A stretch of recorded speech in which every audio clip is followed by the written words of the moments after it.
This is another sign of the times, an analysis, and a commentary. Revelation chapter 18, verse 4. And I heard another voice from heaven, saying, Come out of her, my people, that ye be not partakers of her sins, and that ye receive not of her plagues. 5. For her sins have reached unto heaven, and God has remembered her iniquities. Keeping nuclear weapons from terrorists. The recent attacks in Belgium and elsewhere would have been catastrophic if the terrorists had gotten their hands on nuclear weapons or even a primitive dirty bomb, which combines nuclear material with conventional explosives. International efforts to prevent access to such weapons have made significant progress in recent years, but there is still a long way to go. The Nuclear Security Summit, started by President Obama in 2010, aims to address this problem by encouraging governments to secure and eliminate weapons-usable nuclear materials. The fourth of these meetings just recently concluded, with more than 50 world leaders. In the last 6 years, such meetings have persuaded 14 countries and Taiwan to give up their weapons-usable plutonium and highly enriched uranium.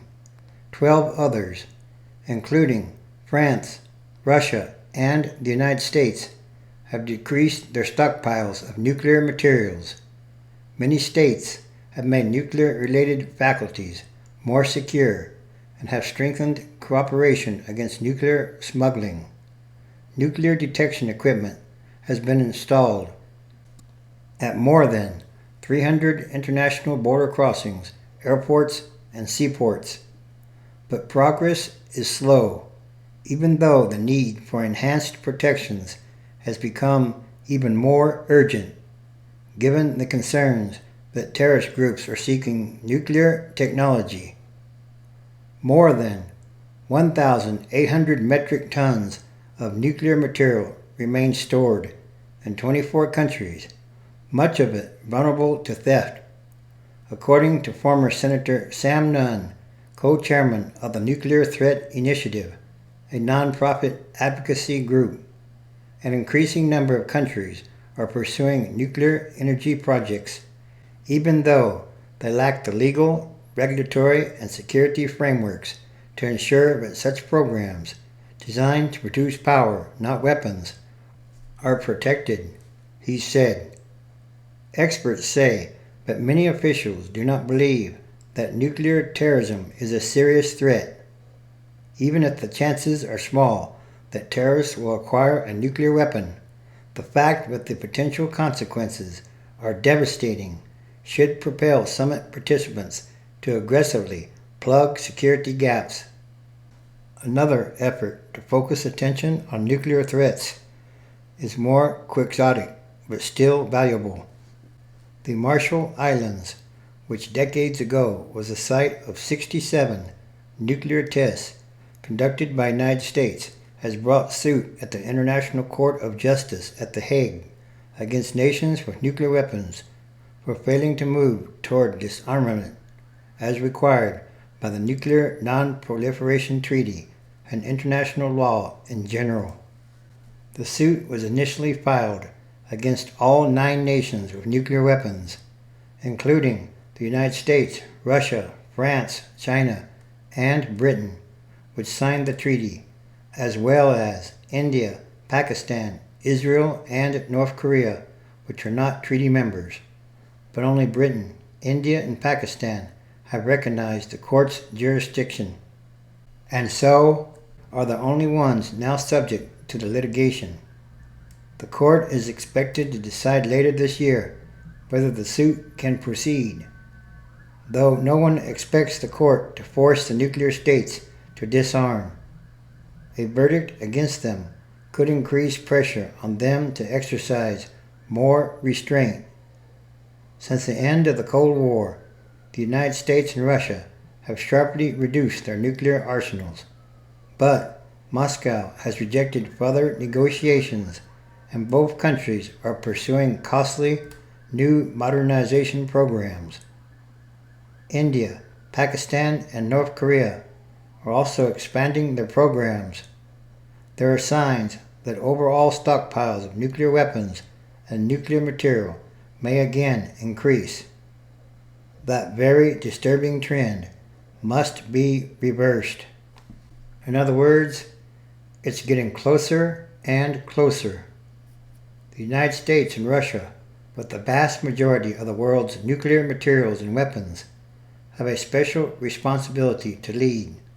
The relationship between the U.S. and Russia has dangerously deteriorated, raising the risk of conflict instead of cooperation. Some say the two countries must work to prevent ISIS and other violent groups from getting these materials and to avoid another costly arms race.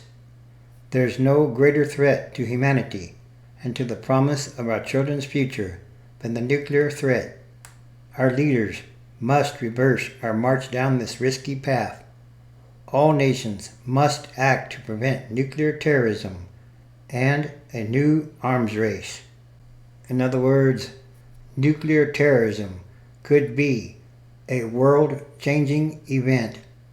Again, this is another sign of the end of times as we know them, transition days, which is a time of extraordinary changes, events, and happenings, because it's still about what kind of world are we leaving to the future generations, and that should be a very important question to ask. Revelation chapter 16, verse 8. And the fourth angel poured out his vial upon the sun, and power was given unto him to scorch humans with fire. 9. And humans were scorched with great heat, and blasphemed the name of God, which has power over these plagues, and they repented not to give him glory. 10. And the fifth angel poured out his vial upon the seat of the beast, and his kingdom or nation was full of darkness, and they gnawed their tongues for pain. 11.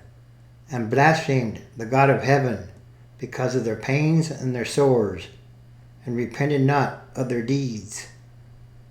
12. And the sixth angel poured out his vial upon the great river Euphrates, and the water thereof was dried up, that the way of the kings and leaders of the east might be prepared. Again, it's time for the physical and spiritual manifestation of the book of Revelation, and all these are more signs. This is what I see, think, feel, and discern. This is also the warning.